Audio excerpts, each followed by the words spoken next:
Cher Rachid Gueraoui, vous êtes derrière moi. Vous êtes le 10e professeur élu à cette chaire informatique et sciences numériques grâce à un mécénat INRIA qui a permis d'introduire cet enseignement au Collège de France. C'est un domaine qui occupe aujourd'hui une place éminente dans notre maison et je veux en remercier INRIA et son directeur, évidemment, Bruno Sportis, sans oublier Antoine Petit, qui est à l'origine de cette collaboration entre INRIA et le Collège de France. Avant de laisser la parole à Gérard Berry, qui est juste derrière moi, là, qui me colle, là, qui a présenté votre candidature devant l'Assemblée des professeurs, je rappellerai que vous avez préparé votre doctorat en informatique à l'Université d'Orsay, puis avez immédiatement été recruté comme maître de conférence à l'École polytechnique fédérale de Lausanne, le PFL, où vous avez enseigné sans discontinuer depuis 1992. Vous y êtes aujourd'hui professeur. En parallèle, vous avez été chercheur au laboratoire Hewlett-Packard en 1998-1999, créé votre propre entreprise innovante aussi en Californie en 1999 et enseigné au MIT entre 2005 et 2006. Bref, votre parcours est prestigieux et diversifié. Il n'y a visiblement pas que l'algorithmique qui est réparti. Scientifique hors du commun, vous vous intéressez aussi à l'histoire de votre discipline et je suis certain que vous en dévoilerez certains aspects en deçà et au-delà des légendaires Charles Babbage et Ada Lovelace. Bien entendu, le tournant Turing, c'est le tournant Turing, le tournant c'est Turing, 1912-1954, qui, malgré une mort précoce et spectaculaire, a non seulement créé l'informatique, mais aussi contribué à la philosophie et à la biologie, à travers des articles toujours lus et cités, Les machines pensent-elles et les bases chimiques de la morphogenèse. Mais ce qui nous intéresse ici, c'est l'après-Turing. Dès lors que pour des raisons de robustesse et rapidité, aussi de sécurité militaire et industrielle, sa répartition a rendu l'informatique dépendante des machines et lui a fait perdre le caractère universel de la machine abstraite de Turing, en vrai pas une machine au sens où on l'entend communément, mais calculant tout ce qui est calculable. Perte de l'universalité, cela veut dire que l'informatique répartie ne saurait tout calculer avec la robustesse et la rapidité souhaitées. Vous allez donc nous expliquer si cette universalité peut être conquise. Travail d'ordre théorique, certes, mais qui a des implications extrêmement concrètes. Le neurobiologiste ne peut pas ignorer une de ces implications, qui est de comprendre comment les réseaux de neurones cérébraux, qui fonctionnent de façon répartie, évidemment, peuvent continuer de le faire de façon robuste et rapide, en dépit des modifications morphologiques et des accidents neuronaux et synaptiques qui les affectent tout au long de la vie. Pas toujours agréable, hein. On en perd pas mal. Réseaux qui fonctionnent non seulement sous un seul crâne, mais aussi entre crânes, en association avec les cerveaux de millions d'individus, des centaines de millions, à vrai dire, aujourd'hui, très souvent par l'intermédiaire de vos machines réparties. J'espère, Monsieur le Professeur, que nous aurons le temps d'en discuter au cours de l'année que vous allez passer avec nous, et je vous souhaite la bienvenue.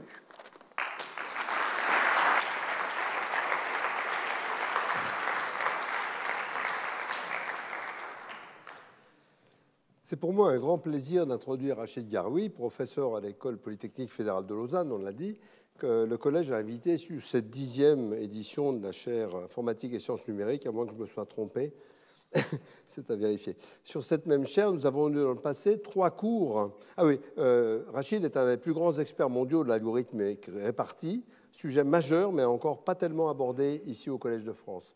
Sur cette même chaire, nous avons eu dans le passé 3 cours sur divers aspects de l'algorithmique, avec Bernard Chazelle en 2010-2011 sur les algorithmes naturels, Jean-Daniel Boissonnat il y a 2 ans sur les algorithmes géométriques, et Claire Mathieu l'année dernière pour les algorithmes travaillant sur de très grandes structures de données. Nous y avons vu l'impact devenu déterminant de la randomisation, c'est-à-dire du tirage au hasard, pour augmenter les performances moyennes des algorithmes. Mais les programmes implémentant les algorithmes classiques précités travaillaient en général sur un seul ordinateur avec des données localisées sur cet ordinateur. Dans son cours, Rachid va nous présenter une algorithmique d'un genre très différent, l'algorithmique parallèle et distribuée. Ici, données et programmes sont répartis dans différents ordinateurs connectés en réseau, potentiellement en grand nombre et à grande distance, calculant en parallèle chacun à son rythme et communiquant entre eux par l'envoi de messages asynchrones. Asynchronisme signifie que le moment où un message est reçu est strictement et arbitrairement postérieur à celui de son envoi, exactement comme pour le courrier postal, à l'efficacité près évidemment. Ce n'est pas la seule forme de communication entre systèmes parallèles. Ceux que j'ai personnellement enseignés dans mes cours sont au contraire fondés sur deux autres types de communication, la communication synchrone, c'est-à-dire en temps conceptuellement nul, ou encore vibratoire, c'est-à-dire en temps physiquement prévisible. Ces modèles sont pertinents pour les circuits électroniques et les programmes temps réel, mais pas pour les systèmes distribués à grande échelle dont nous allons parler. Certains algorithmes distribués ont déjà été présentés, cependant, dans les séminaires de mon cours, par exemple par Michel Reynal, Anne-Marie Kermarek et Laurent Massoulier, que je salue ici. Le parallélisme distribué change complètement la vision des algorithmes. Intuitivement, les algorithmes classiques peuvent être réalisés en bougeant un doigt dans un programme, comme le mathématicien bouge son crayon ou sa craie. Mais les algorithmes répartis coordonnent les calculs de beaucoup de doigts qui parcourent beaucoup de programmes exécutés par un nombre arbitraire d'ordinateurs, répartis n'importe où dans le monde ou dans l'espace, et même apparaissant ou disparaissant à n'importe quel moment. Les applications sont très nombreuses, avec souvent de fortes contraintes de sûreté et de sécurité, bases de données distribuées, des diffusions efficaces en pair à pair de vidéos, où votre ordinateur sert à la fois de client et de serveur dans un grand réseau virtuel, stockage et calcul dans le nuage, ce qu'on appelle cloud computing en anglais, chaîne de blocs, blockchain pour les transactions sécurisées, etc. Vous en verrez bien d'autres dans cette leçon et dans le cours. Cette nouvelle algorithmique, dont l'explosion a suivi celle des dispositifs de calcul et des réseaux, s'avère tout à fait fascinante. Elle pose à la fois de nouvelles questions théoriques quant aux questions même de calculabilité et de tolérance aux pannes, et aussi des problèmes redoutables de mise en place pratique, car la programmation est souvent simple apparemment, mais très subtile, et qui rend difficile à vérifier ou à prouver des programmes corrects. Partons donc avec Rachid à la recherche de la calculabilité perdue et à celle de nouveaux algorithmes répartis, espèce pas du tout en voie de disparition.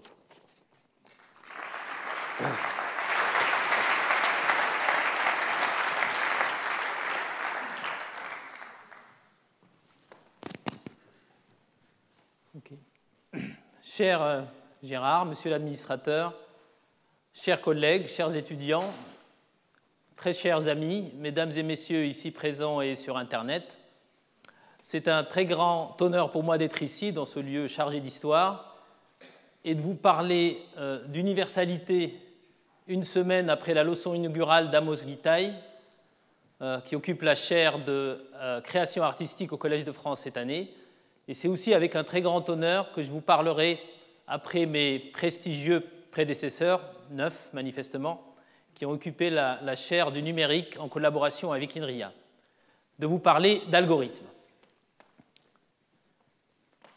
Alors, si aujourd'hui vous cherchez sur votre téléphone portable les nouvelles du jour à partir de votre média préféré ou de votre journal préféré, il est fort probable que vous tombiez régulièrement sur un article stipulant que les algorithmes nous gouvernent. Et cet algorithme, cet article sera lui-même probablement choisi par un algorithme qui connaît très bien vos préférences, qui vous connaît, qui sait ce que vous aimez, et il pourrait vous suggérer ensuite un article sur un match de football ou de rugby ou une pièce de théâtre à Paris, etc. Donc les algorithmes nous gouvernent. Est-ce grave que les algorithmes nous gouvernent? Alors c'est une question de perspective. D'un côté, les algorithmes ne boivent pas, ne s'énervent pas, ne s'endorment pas. Pourquoi ne pas leur confier nos voitures que l'on accuse souvent d'être le moyen de transport le plus dangereux, quand nous devrions plutôt accuser le chauffard qui, lui, parfois boit, s'énerve et s'endort.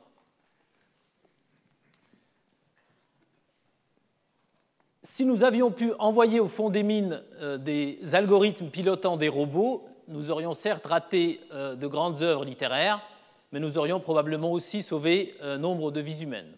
À ce propos, justement, les algorithmes sont souvent beaucoup plus efficaces que des médecins pour déceler certaines maladies à partir de radios. Alors, les algorithmes sont évidemment développés par des équipes, par des informaticiens chevronnés, avec des médecins très compétents, mais ils sont beaucoup plus efficaces que tous les médecins réunis pour certaines tâches. Et ils sont beaucoup plus efficaces parce qu'ils sont déployés sur des systèmes informatiques ultra rapides. Alors, la rapidité des systèmes informatiques aujourd'hui vient du fait que dans chaque ordinateur, y compris dans votre téléphone portable, il y a plusieurs processeurs, c'est-à-dire plusieurs mini-ordinateurs. Et ici, on a 9 sur l'image. Et ces processeurs-là parallélisent le calcul et le rendent extrêmement efficace. Par ailleurs, les algorithmes sont ultra robustes. Ils ne s'endorment pas parce que le système informatique sous-jacent travaille 24 heures sur 24. Chaque ordinateur est connecté à un ensemble d'autres ordinateurs, parfois situés aux quatre coins du monde, et donc tolérant la défaillance d'une partie du réseau. Donc ils sont hyper efficaces, ils sont ultra robustes, vivent les ordinateurs, et nous avec.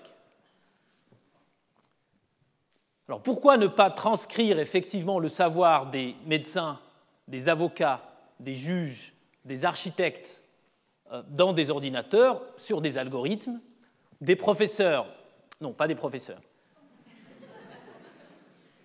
et nous laisser vivre? Les choses ne sont pas si simples. Et puis, je finirai ma leçon inaugurale un peu trop tôt si c'était aussi facile.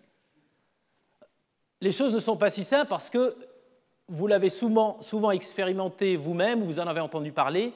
Parfois, les algorithmes racontent ou font n'importe quoi. Ils donnent des résultats qui ne sont pas du tout les résultats escomptés. Alors, parfois, c'est drôle, parfois, c'est dramatique, c'est dangereux, ça peut avoir des conséquences très grave parce que justement l'erreur sur un système informatique très puissant, évidemment très amplifié, et peut conduire à des choses dramatiques, à des résultats dramatiques.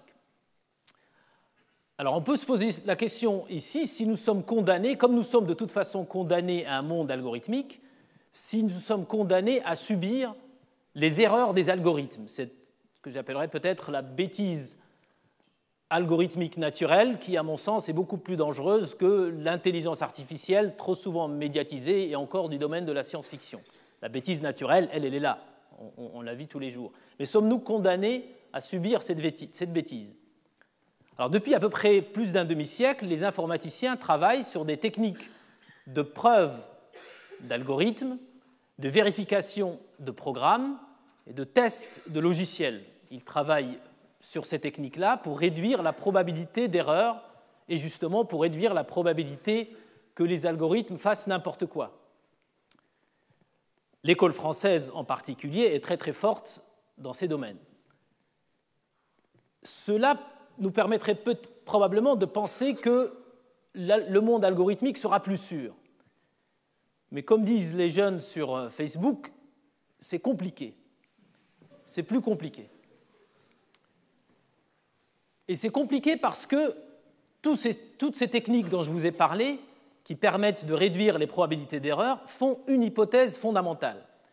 Et l'hypothèse que font toutes ces techniques, ou disons la grande majorité, c'est que le système informatique sous-jacent, l'ordinateur, obéit au modèle universel d'Alan Turing. En 1936, Alan Turing a dessiné sur une feuille de papier le modèle d'un ordinateur qui pouvait exécuter tous les algorithmes possibles et imaginables. J'y reviendrai. C'est ce qu'on appelle le modèle de machine universelle de Turing. Et toutes les techniques qui ont été étudiées pour réduire les probabilités d'erreur, pour faire des preuves sur les algorithmes, etc., ont supposé ce modèle. Seulement, cette universalité a été perdue. Ce modèle universel a été perdu. Pourquoi est-ce qu'il a été perdu?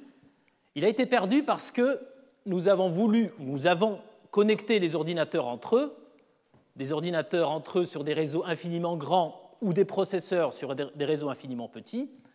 Et quand on a fait cela, on a créé une espèce de machine beaucoup plus puissante, beaucoup plus efficace et plus robuste que la machine originale, mais on a perdu le modèle original de la machine. Un petit peu comme si on avait créé, inventé ou fabriqué une créature que l'on ne contrôlait plus vraiment. Nous sommes, sans forcément s'en rendre compte, nous sommes tous un peu myopes quand il s'agit de notre propre discipline, comme aurait dit le docteur Frankenstein. Alors pourquoi, me direz-vous, l'universalité a-t-elle été perdue? Qu'est-ce que ça veut dire vraiment? Je vais y revenir un peu plus tard et puis pendant les cours. L'universalité a été perdue parce que quand on décide de déployer un algorithme sur un réseau d'ordinateurs, aussi bien un réseau infiniment grand qu'un réseau infiniment petit, il faut que ces machines de Turing, chacune étant une machine de Turing, se mettent d'accord sur l'ordre d'exécution des instructions de l'algorithme. Et mettre d'accord des êtres humains comme des machines est une chose extrêmement compliquée. C'est tellement compliqué que c'est impossible. Il est impossible de mettre d'accord des machines sur l'ordre d'exécution d'instructions ou sur n'importe quelle valeur, y compris 0 ou 1. L'impossibilité de réaliser cet accord implique la perte d'universalité. Je vais y revenir. Ce résultat d'impossibilité du consensus est un résultat central d'une discipline scientifique qui s'appelle l'algorithmique répartie. Et ce que je vais faire dans le reste de cette leçon, c'est de vous conter un peu l'histoire de cette discipline, de souligner quelques résultats fondamentaux de cette discipline qui expliquent la perte de l'universalité, de souligner quelques résultats plus récents qui nous permettent quand même d'espérer et de retrouver, au moins sous une forme restreinte, cette universalité. Mais pour commencer, je vais revenir à la notion même d'universalité qu'il est important, en tout cas, de comprendre, même dans les grandes lignes. Pour cela, j'ai besoin de revenir aux origines même de la notion d'algorithme. Alors, vous avez entendu souvent parler d'algorithme ici par mes prédécesseurs, mais j'en donnerai peut-être une vision légèrement différente pour les besoins de cette leçon. Les algorithmes existent depuis que l'être humain essaye de calculer. Quand les calculs sont difficiles ou semblent difficiles par rapport aux autres êtres humains, c'est une notion très relative, on appelle ceux-là, ceux qui réussissent à faire ces calculs, des mathématiciens. Il y a une catégorie de mathématiciens particulièrement importante pour nous les informaticiens. C'est ce que j'appellerais des mathématiciens altruistes. Ils ne se contentent pas de résoudre des problèmes difficiles, mais ils font un pas de plus et ils nous présentent, ou ils inventent et puis ils présentent des recettes permettant à n'importe qui de résoudre ces problèmes difficiles. Euclide est un exemple très célèbre de ces mathématiciens altruistes. Euclide ne s'est pas contenté de démontrer qu'il y avait une infinité de nombres premiers, mais il a aussi proposé un certain nombre de recettes, y compris des recettes permettant de savoir si deux entiers étaient premiers entre eux, en calculant le plus grand commun diviseur, puis en voyant s'il est égal à 1 ou pas. Ce qui est intéressant dans cette recette, c'est qu'elle est à base d'instructions très simples. Il suffit de savoir faire quelques divisions et quelques comparaisons pour exécuter la recette d'Euclide. Donc Euclide a permis à monsieur et madame tout le monde de résoudre des problèmes mathématiques compliqués. La différence entre le mathématicien altruiste et monsieur ou madame tout le monde qui résout le même problème, c'est que ce dernier ne sait pas toujours pourquoi ça marche. En tout cas, il arrive à le résoudre. Alors, cette approche et cette notion de mathématiques altruiste a été particulièrement plébiscitée quelques siècles plus tard à Bagdad. Le grand calife Haron le Sage voulait que Bagdad soit plus prestigieuse que Byzance.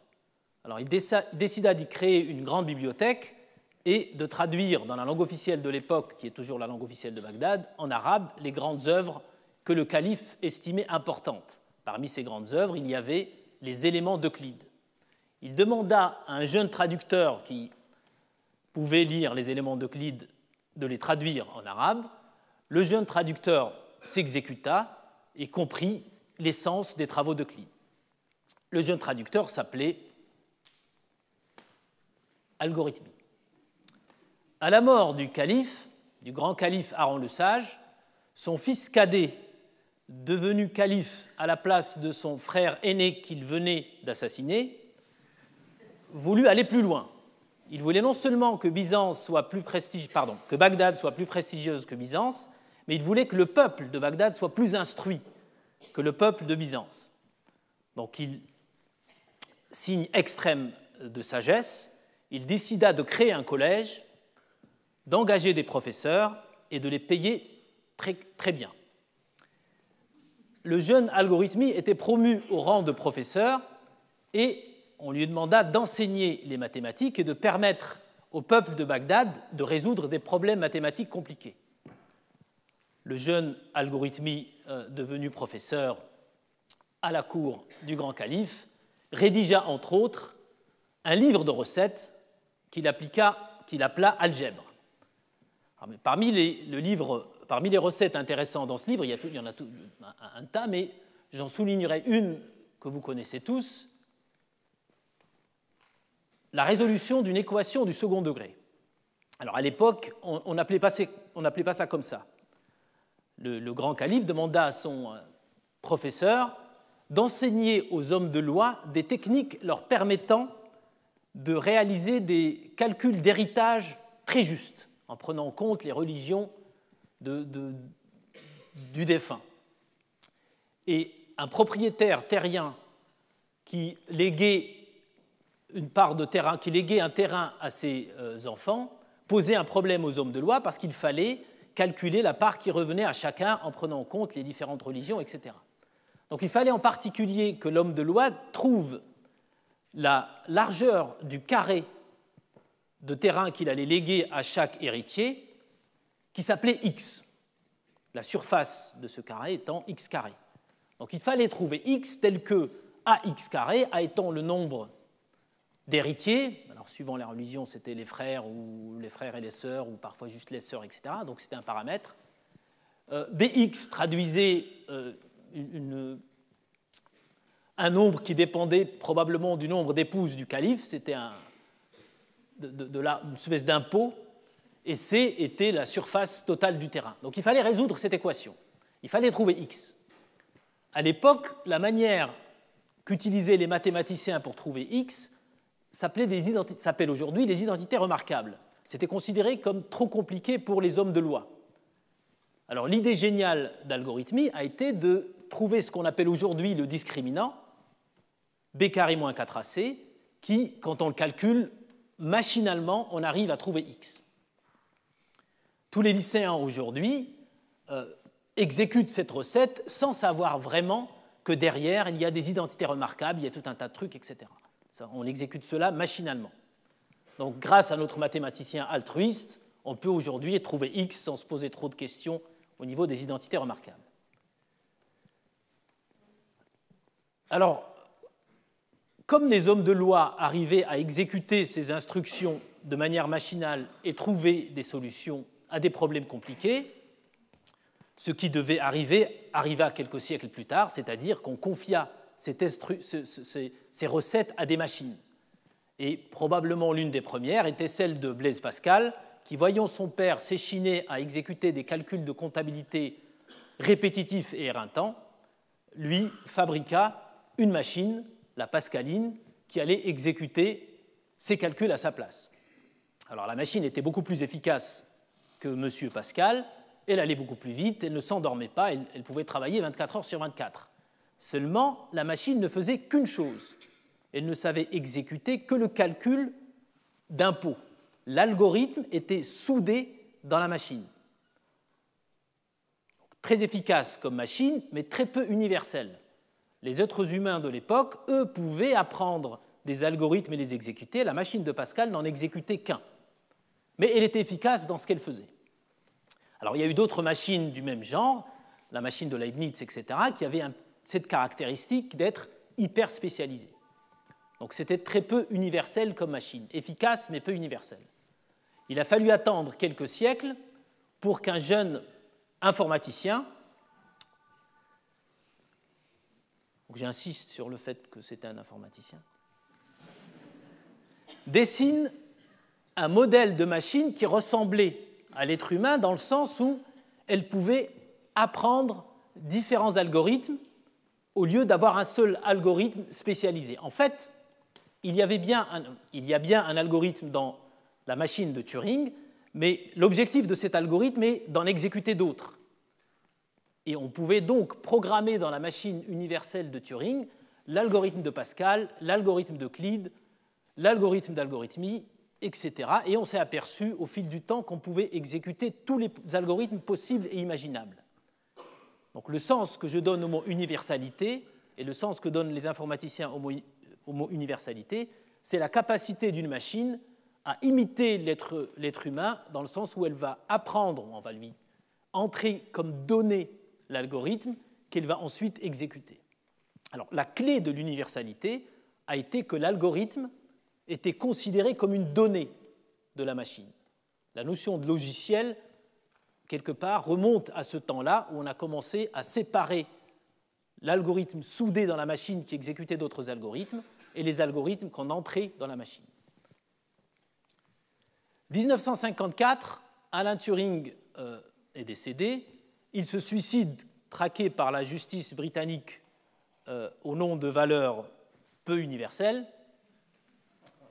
Et l'année de la mort d'Alan Turing, 1954, correspond presque étrangement à la décision par Watson, non pas celui de l'inspecteur, mais le PDG d'IBM, de se lancer dans la fabrication en masse et la production d'ordinateurs.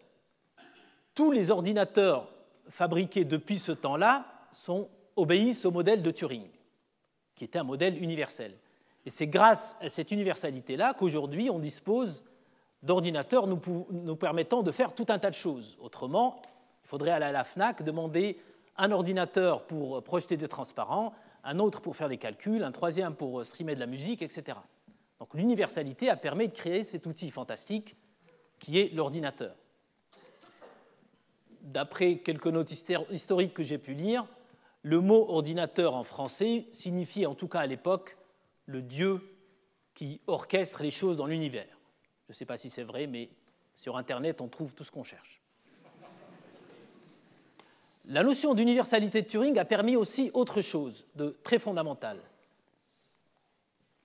Le fait que tous les ordinateurs soient conçus suivant le même modèle nous a permis, les informaticiens, de nous abstraire des détails technologiques de tel ou tel ordinateur, qui étaient différents les uns des autres par leur capacité de stockage, leur rapidité, etc., mais nous a permis de s'abstraire de ces détails technologiques pour nous concentrer sur l'algorithme.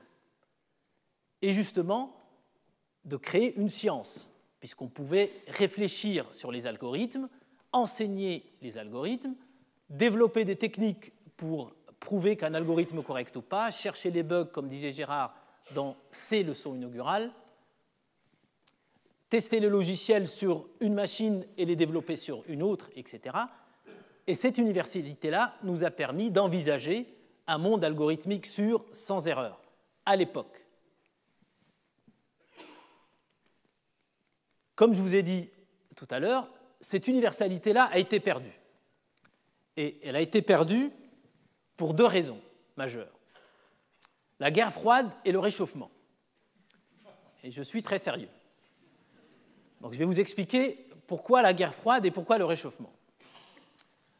Donc quelques années après la mort de Turing, on commençait à fabriquer des ordinateurs et les Américains avaient très bien saisi l'utilité de cet outil extraordinaire. Ils stockaient sur un ordinateur, sur des ordinateurs, toutes leurs informations critiques, en particulier les informations concernant leur ministère de la Défense.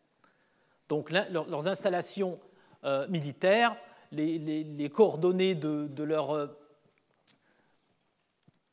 où étaient placées leurs fusées, où étaient placées les fusées des ennemis, etc., les dossiers de leurs agents secrets et de ceux de leurs ennemis, toutes ces informations-là étaient stockées dans des systèmes informatiques.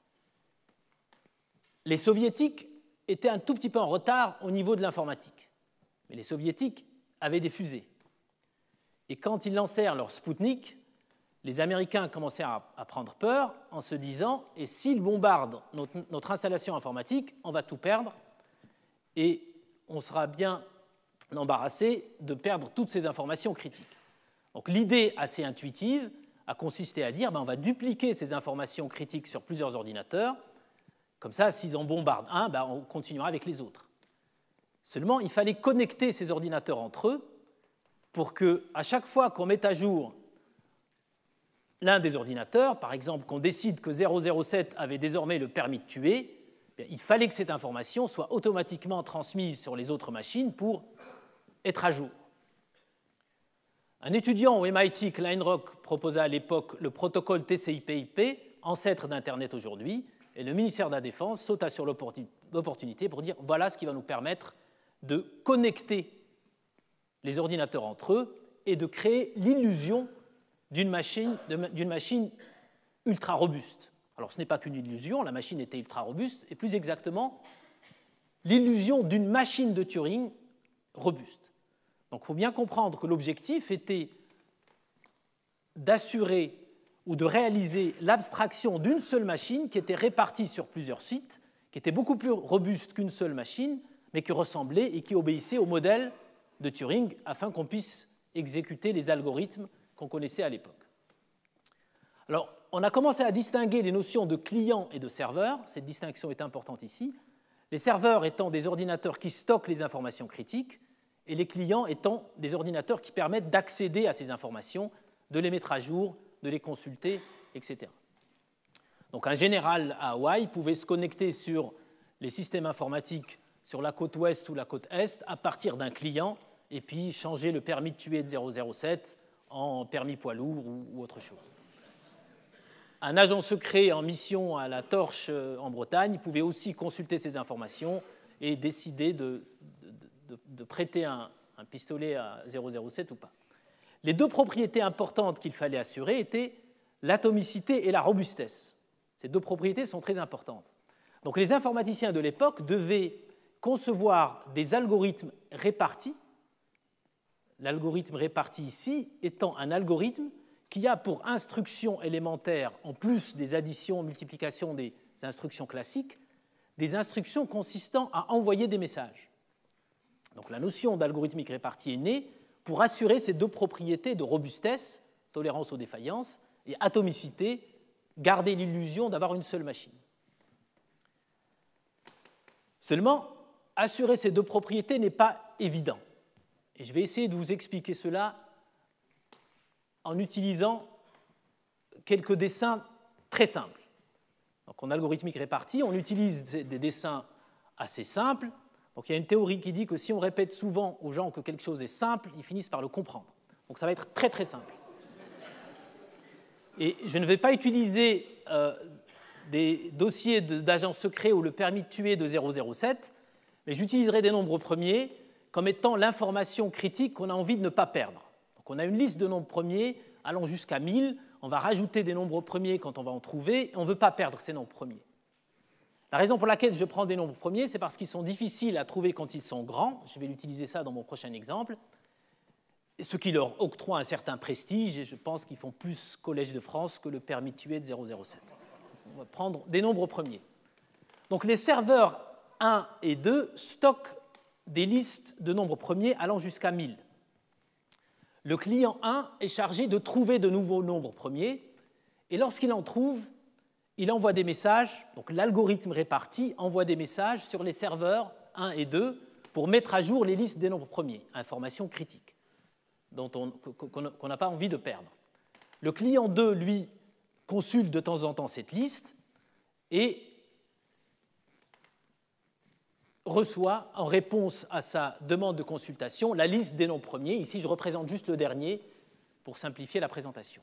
Donc, plus tard, quand le client 1 trouve un autre nombre premier, il envoie un message pour mettre à jour. Et le client 2, quand il cherche, quand il consulte les listes, eh bien, est tout content de trouver un nombre premier.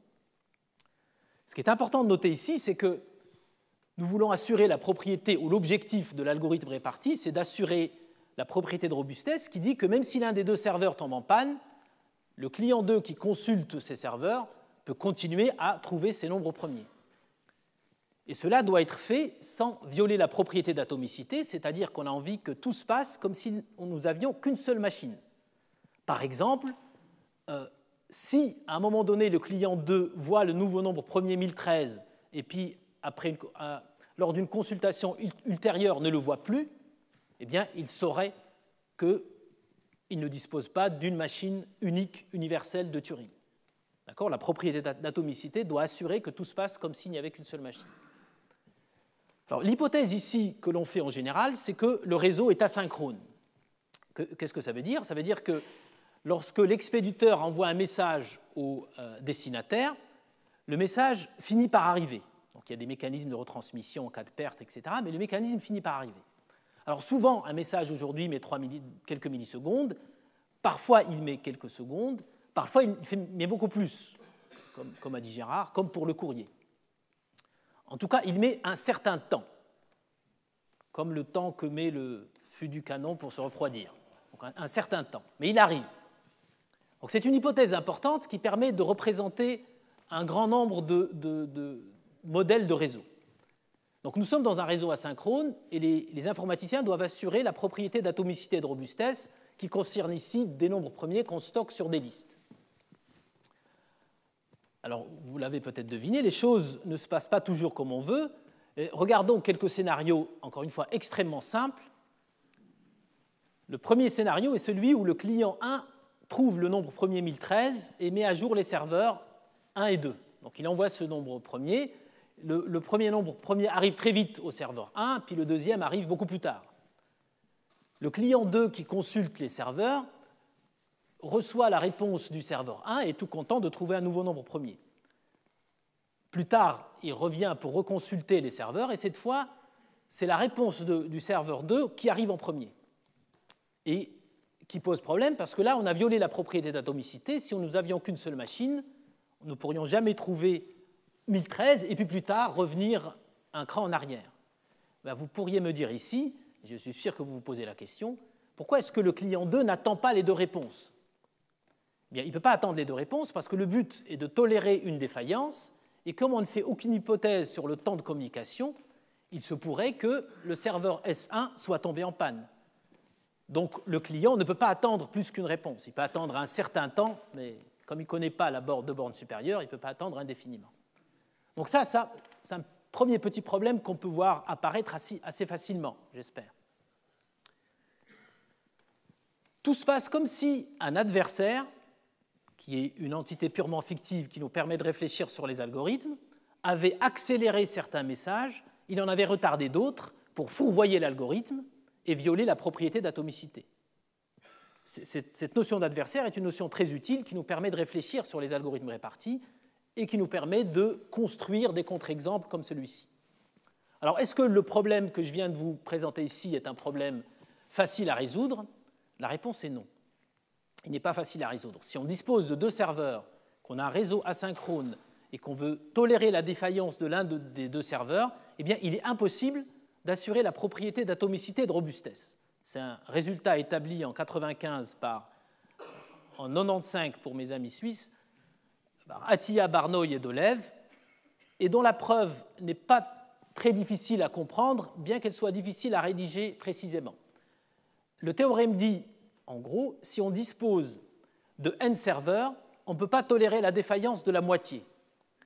Et intuitivement, pourquoi est-ce qu'on ne peut pas tolérer la défaillance de la moitié? Parce que si un serveur met à jour une moitié et ne peut pas attendre l'acquittement de l'autre moitié parce qu'il a peur qu'il soit tombé en panne, celui qui vient plus tard consulter pourrait tomber sur l'autre moitié et rater la mise à jour. Ce qu'on appelle un argument de partitionnement, j'y reviendrai dans les cours, et Hagit Atiyah serait aussi dans les séminaires et pourra en parler. La solution qui est adoptée est de supposer qu'on dispose de 3 serveurs et qu'on ne tolère qu'une panne. Donc c'est un espèce de compromis avec la robustesse. On suppose qu'on a plus de serveurs que tout à l'heure, on en avait 2, là on en a 3 pour tolérer qu'une panne. On appelle ça une technique de quorum parce qu'on arrive à former un ensemble d'ensembles dont les intersections ne sont jamais vides. Alors l'idée, c'est pour les clients qui vont mettre à jour plusieurs serveurs, ici 3. Le client qui consulte, cette fois, est en droit d'attendre 2 réponses, puisqu'il sait qu'il ne doit tolérer qu'une seule défaillance. Et s'il est en droit d'attendre 2 réponses, il est sûr de ne pas rater le dernier nombre premier. L'algorithme est un peu plus compliqué que cela. Certains d'entre vous l'ont peut-être vu, je suis sûr que la plupart l'ont vu d'ailleurs. L'algorithme est plus compliqué parce que voilà ce qui peut se passer. Si le client 2 consulte les serveurs en même temps que la mise à jour, la perte d'atomicité peut quand même se produire. Ici, le client 2 consulte les 3 serveurs, il trouve la valeur 1013, mais il n'y a qu'un serveur qui a la valeur 1013, la mise à jour n'est pas terminée. S'il revient plus tard, quand bien même il attend 2 réponses, il peut quand même rater 1013.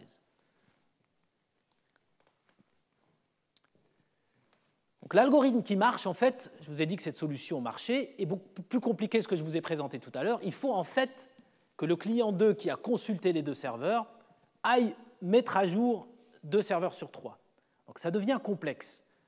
J'insiste sur le mot complexe parce qu'ici, l'algorithme devient complexe parce qu'on rajoute des étapes de communication.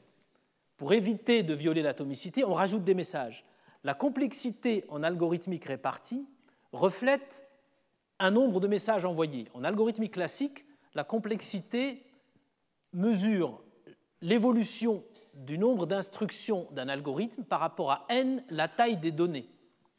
En algorithmique répartie, la complexité mesure typiquement le nombre de messages envoyés par rapport à n, qui est cette fois la taille du réseau.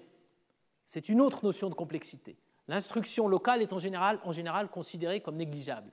Ce qui est considéré comme coûteux, c'est l'envoi de messages. Donc là, je vous ai présenté un autre cas où le compromis pour assurer l'atomicité et c'est au début par rapport à la robustesse et ici par rapport à la complexité. J'espère que vous voyez que ça devient quand même de plus en plus compliqué d'assurer un truc très simple qui consiste à garder au chaud une liste de nombres premiers.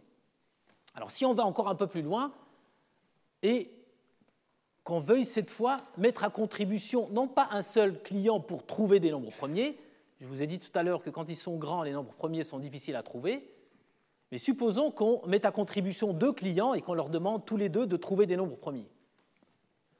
Bien, si le client 1, par exemple, découvre que 13 453 est premier et décide d'en informer les serveurs, et qu'en même temps, le client 2 découvre un nouveau nombre premier, 13 469, et décide d'en informer les serveurs, le problème suivant risque de se produire, c'est-à-dire que le serveur 1, qui a une liste de nombres premiers, voit apparaître un nouveau qui est 13 453. Le serveur 3, lui, il voit, en plus de son ancienne liste, 13 469.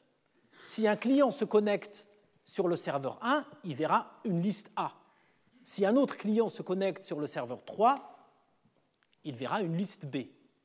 Pour éviter de violer l'atomicité et de donner l'impression qu'on a différents ordinateurs, il faudrait que l'algorithme réparti réalise un consensus entre ces serveurs pour se mettre d'accord sur quel nombre premier passe devant. Quel est l'état de la liste à un moment donné? Il se trouve que ce problème est impossible.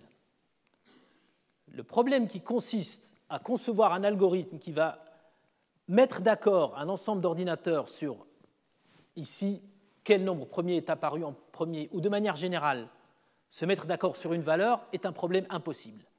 Et cette fois, ce problème est impossible, on peut rajouter autant de messages qu'on veut, on peut faire autant de suppositions qu'on veut. Si on a n serveurs et qu'on suppose qu'un seul de ces n peut tomber en panne, le problème est impossible. Le théorème d'impossibilité de consensus, dans sa forme initiale, a été démontré en 1985 et il dit qu'aucun algorithme ne peut résoudre le problème du consensus dans un réseau asynchrone avec envoi de messages. Ce théorème a été démontré par Nancy Lynch, Michael Fisher et Michael Patterson. C'était Nancy Lynch qui tenait la principale, qui était l'étudiante, en gros celle qui travaille. Et entre parenthèses, les 2 premiers résultats fondamentaux d'algorithmique répartie que je viens de vous souligner ont été démontrés par des femmes. Alors, comment est-ce que Nancy Lynch et ses superviseurs d'époque ont démontré ce théorème? La preuve n'est pas extrêmement compliquée, je vais y consacrer un cours. Elle consiste à dire, supposons qu'on a un ensemble d'ordinateurs qui démarrent avec des valeurs initiales différentes, eh bien, on va utiliser l'adversaire pour ralentir certains messages et en accélérer d'autres, de telle manière que, à chaque fois que l'un des ordinateurs décide de proposer sa valeur pour encourager un consensus, on va ralentir le message qu'il envoie, à tel point qu'on va faire en sorte que les autres serveurs soupçonnent sa défaillance. Et puis un autre S2, serveur 2, se dira, bon, il faut quand même décider. Donc il va se réveiller et puis il va dire, alors décidons ma valeur. Et là, l'adversaire arrive et il retarde ce message-là. Et on peut démontrer que cette incertitude qui s'appelle un état bivalent en algorithmique répartie, mais ça veut dire un état où on n'a pas encore décidé, peut se reproduire à l'infini. Alors, pas de consensus, pas d'atomicité, pas d'universalité, pas d'universalité, pas d'universalité. Alors, je vous ai dit tout à l'heure qu'il y avait deux raisons qui ont conduit à perdre l'universalité. La première, c'était la quête de la robustesse. Je vous ai dit que la deuxième était le réchauffement. Alors, oublions ces grands réseaux et la guerre froide et intéressons-nous au réchauffement. Alors, jusqu'à l'an 2000, les vitesses d'exécution des processeurs doublaient tous les 18 mois. Mes prédécesseurs vous en ont parlé longuement. Ce qui voulait dire pour les gens qui faisaient des algorithmes, une espèce de nirvana. On faisait un algorithme, puis on attendait 18 mois, puis l'algorithme allait 2 fois plus vite. Il n'y avait rien besoin de changer, il suffisait de changer le processeur. Puis c'était comme ça, donc un algorithme de calcul de nombre premier allait 2 fois plus vite, 18 mois plus tard, sans rien faire. Et cela a été le cas de 1950 jusqu'en 2000. Et en 2000, le PDG d'Intel a remarqué, enfin ses ingénieurs ont remarqué qu'un processeur dégageait autant de chaleur qu'une assiette très chaude sortant d'un four. Et la prédiction du PDG d'Intel, c'est que si on continue à ce rythme, en quelques décennies, l'ensemble des processeurs produits dégagerait plus de chaleur qu'à la surface du Soleil. Donc ça commençait à poser un petit problème aux constructeurs informatiques. Alors, une option était de décélérer la croissance de leurs processeurs. Mais j'ai envie de dire, chez ces gens-là, on ne décélère pas, mesdames et messieurs. On ne décélère pas, on parallélise. Donc l'idée adoptée a été de se dire, on va arrêter d'accélérer les performances et de dégager autant de chaleur, on va garder des processeurs quasiment les mêmes, mais on va en mettre plusieurs sur la même carte mémoire à l'intérieur de chaque ordinateur. Et depuis 2000, c'est un peu la tendance qu'on a vue, sauf qu'on a vu de plus en plus de processeurs dans chaque carte à l'intérieur de chaque ordinateur. Mais pour les algorithmiciens, cela voulait dire travailler plus. Avant, il suffisait d'attendre. Cette fois, il fallait un peu se casser la tête pour voir comment tirer parti de ces processeurs. Il fallait donc trouver des techniques pour paralléliser les algorithmes. Et cet exercice n'est pas facile. Alors, je vais revenir au nombre premier et poser la question. Supposons qu'on veuille chercher tous les nombres premiers de 1 à 10 000 et qu'on dispose de 2 processeurs. Alors, on peut penser à une attribution statique qui consiste à dire, par exemple, on va attribuer de 1 à 5, les nombres de 1 à 5 000 au processeur 1 et de 5 000 à 10 000 au processeur 2. Ce n'est pas très malin parce qu'on sait que quand ils sont plus grands, les nombres sont plus difficiles, leur primalité prend plus de temps. Donc ce n'est pas une solution extrêmement intelligente. On pourrait penser donner un nombre impair à tour de rôle au processeur 1 puis au processeur 2. 3 au processeur 1, 5 à 2, 7, etc. Puis leur dire de chercher si le nombre est premier ou pas. Mais cette solution n'est pas très efficace non plus pour la raison suivante. Ici, dans un système multiprocesseur, on parle aussi d'asynchronisme. Et l'asynchronisme ici, c'est qu'il n'y a en général aucune borne sur les vitesses relatives des processeurs. Souvent, les processeurs vont à la même vitesse, souvent. Mais parfois, le système d'exploitation est tel qu'il en ralentit certains, plusieurs millions d'instructions par rapport aux autres, à cause de ce qu'on appelle un défaut de cache miss, je ne sais pas si la traduction est bonne, à cause de préemption, etc. Donc toute solution qui consiste à supposer qu'ils vont aller à la même vitesse et puis faire une attribution à l'avance serait mauvaise. La seule solution efficace est celle qui consiste pour les processeurs à faire une attribution dynamique, à commencer, puis quand un processeur a fini avec un nombre, qu'il a décidé s'il était au premier ou pas, il cherche un nouveau nombre libre. Les processeurs sur une carte communiquent par mémoire partagée. Ils peuvent lire et écrire sur une mémoire. Donc la bonne solution consisterait à utiliser la mémoire partagée comme un compteur qui délivre des nombres libres impairs au premier processeur qui a fini. Donc là, je pars de 13 453 et 55 pour les deux processeurs. Le premier demande un nombre à la mémoire partagée qui simule, à l'aide d'un algorithme réparti, un compteur, et le compteur lui retourne le prochain nombre libre, c'est 13 457. D'accord ? Puis le processeur va essayer de savoir s'il est premier ou pas. Il a un algorithme local pour faire ça. Le deuxième processeur, lui, pendant ce temps-là, il peut avancer. Ce ne sont pas des nombres premiers, ça prendra moins de temps, donc il peut avancer beaucoup plus vite. Et puis, quand le processeur 1 a déterminé que 13 457 était premier, là, il demande de nouveau un nouveau nombre, etc. Donc c'est la solution qui marche le mieux. C'est la solution qui marche le mieux en supposant qu'on arrive à simuler ou à modéliser un compteur avec une mémoire partagée sur laquelle on peut lire et écrire. Pour réaliser un compteur partagé, il faudrait que les processeurs arrivent à se synchroniser. Et se synchroniser, ça veut dire quelque part se mettre d'accord. Se mettre d'accord, non pas sur le même ordre, mais se mettre d'accord de ne pas prendre le même nombre. Mais comme on l'a vu, l'accord est compliqué. On retombe sur l'impossibilité du consensus. Il a été démontré par Louis Abouamara en 1987 qu'aucun algorithme ne peut résoudre le consensus dans un réseau asynchrone avec partage de mémoire. La preuve est une généralisation, une extension de la preuve de Lynch, qui, elle, était dans le cas de passage de messages. Là, la preuve est dans le cas de partage de mémoire. Donc, si on dispose d'une mémoire dans laquelle on ne peut que lire et écrire, deux opérations différentes, on peut prouver que le consensus est impossible. Alors, la preuve ressemble à celle de Lynch, je ne vais pas m'attarder, j'y reviendrai pendant les cours. Ce qui est intéressant, c'est que cette preuve-là a été généralisée quelques années plus tard. Alors, pour les mathématiciens altruistes ou pas, il y a un parallèle très intéressant avec le lemme de Sperner, parce que cette analogie a permis de démontrer que non seulement n processeurs ne pouvaient pas se mettre d'accord sur une valeur, mais ils ne pouvaient même pas en écarter une. Quand bien même ils voulaient se mettre d'accord sur juste n-1 et en écarter une, c'était impossible. Alors la démonstration a été faite par 3 équipes, je pense qu'en 1993, parallèles. Ils ont obtenu le prix Gödel pour cela, en utilisant le lemme de Sperner qui dit, très simplement, en dimension 2, là je présente la dimension 2, qu'il n'existe aucune subdivision d'un triangle. Une subdivision représente ici une exécution d'un algorithme réparti, qui permet d'éviter qu'on arrive à un triangle avec 3 sommets coloriés de 3 couleurs différentes. D'accord ? Et ça veut dire qu'on aura forcément un triangle avec 3 décisions. On ne pourra pas écarter une couleur, on ne pourra pas écarter une décision. Donc je reviendrai sur ça, et Petr Kuznetsov, ici dans la salle, va revenir aussi dans le cadre d'un séminaire sur cela.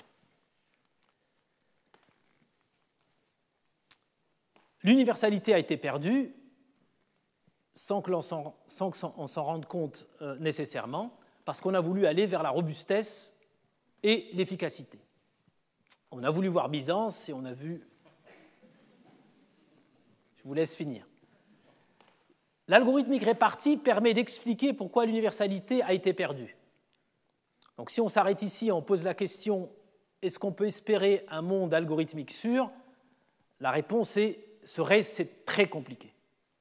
Et il se trouve que les chercheurs en algorithmique répartie ont aussi essayé de retrouver l'universalité aussi bien dans le sens original que dans un sens restreint. Je vais juste vous en dire quelques mots ici, mais les cours et les séminaires seront concentrés sur cette partie-là, se concentreront sur cette partie-là. Il se trouve que la quête de l'universalité part aussi du consensus. Donc, j'ai utilisé tout à l'heure le consensus pour vous expliquer qu'on a perdu l'universalité parce que le consensus est impossible. C'est une condition nécessaire à l'universalité. Il se trouve que la résolution du consensus est aussi une condition suffisante à l'universalité. Lamport a suggéré en 1978 un théorème, prouvé plusieurs fois, en particulier par Schneider en 1991, que toute solution au consensus permet de construire une machine répartie universelle.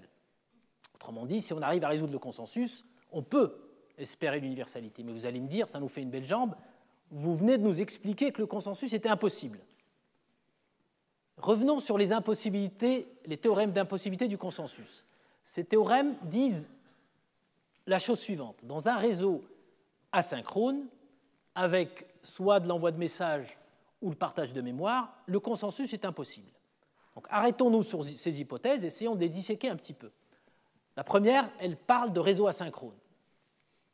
Évidemment, chaque point que j'ai souligné ici a été une piste pour contourner cette impossibilité, ou en tout cas essayer de voir si on ne pouvait pas faire quand même quelque chose. Donc, concernant l'asynchronisme, je vous ai dit tout à l'heure que l'asynchronisme signifie qu'on ne fait aucune hypothèse sur les temps de communication. Le message met un certain temps.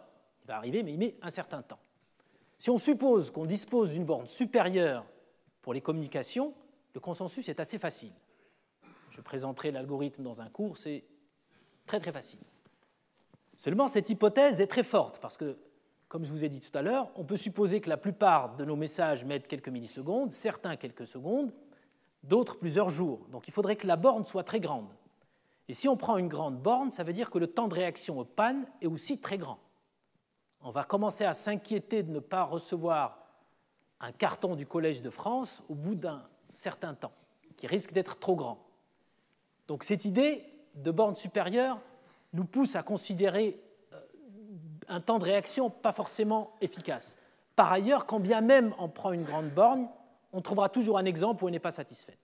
Alors, les chercheurs en algorithmique répartie se sont posé la question suivante: est-ce qu'on peut trouver une hypothèse beaucoup plus faible sur le temps qui permet quand même de résoudre le consensus? Et l'hypothèse la plus faible qu'on a trouvée consiste à dire: il existe une borne, on ne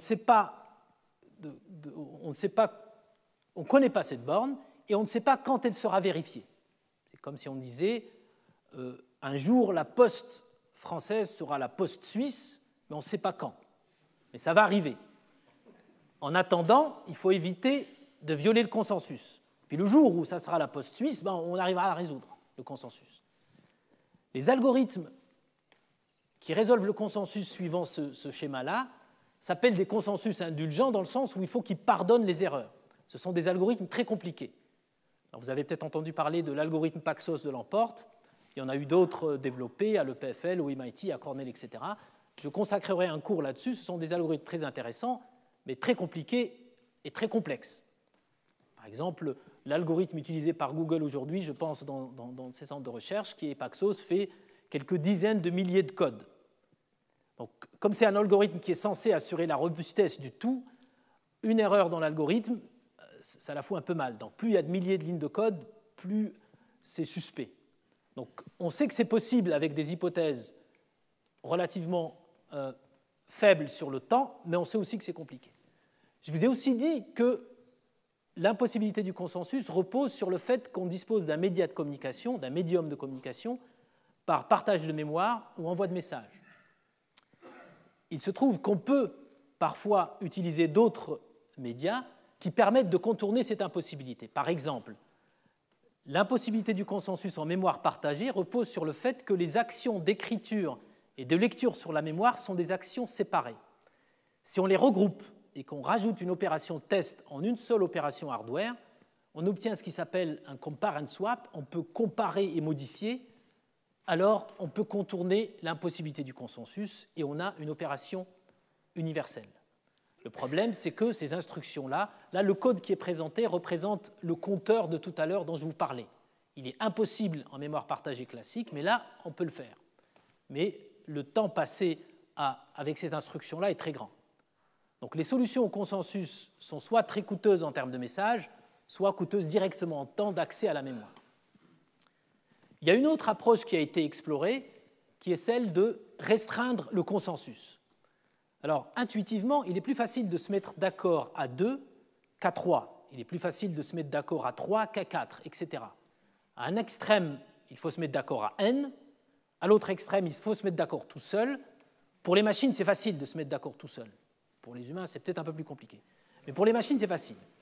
À 2, c'est plus facile. À 3, c'est plus compliqué, etc. On peut définir une hiérarchie de consensus paramétrée par le nombre de cas. Et ce qui est intéressant, c'est que ça fait des classes d'équivalence et on peut montrer que n'importe quel problème d'algorithmique répartie, bon là j'exagère un petit peu, rentre dans une des cases. Et ça nous permet de restreindre le consensus et donc l'universalité en le paramétrant par un entier. Là, je vais un peu vite, revenez au cours, vous en saurez plus.